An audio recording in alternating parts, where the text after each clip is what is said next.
Colombia football ইতিহাসে খেলার চেয়ে ফাউলের দিক দিয়ে একটি ভয়ঙ্কর টিম কলম্বিয়া।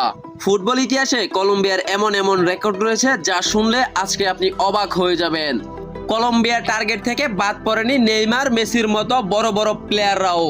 2014 সালে কোপা আমেরিকায় ব্রাজিলের বিপক্ষে নেইমারকে কোমর ভেঙে দিয়েছিল এই কলম্বিয়া। সেদিনের পর থেকে নেইমার আজও সোজা হয়ে দাঁড়াতে পারেনি, অর্থাৎ কেরিয়ারটা ড্রপ হয়ে গেল। কিন্তু কলম্বিয়া তাদের নিজেদের লক্ষ্য থেকে বেরিয়ে আসেনি। 2024-এ কোপা আমেরিকার ফাইনাল ম্যাচে আর্জেন্টিনার মেসিকেও ছাড় দেয়নি কলম্বিয়া। খেলার 36 মিনিটের মাথায় মেসিকে যে ফাউল করেছিল, সে ফাউলের ইনজুরি আজও মেসি কাটিয়ে উঠতে পারেনি। সেদিন যেন ছিল মেসির জন্য একটি ভয়ঙ্কর দিন। মাঠে বসে অজরে কাঁদতে দেখা যায় মেসিকে। শুধু তাই নয়, বিদায়ের ম্যাচটাতেও কলম্বিয়ার মারাত্মক ফাউলের শিকার হন আর্জেন্টিনার অন্যতম তারকা ডি মারিয়া। আজও সেই বিদায়ের শেষ মুহূর্তের ফাউলের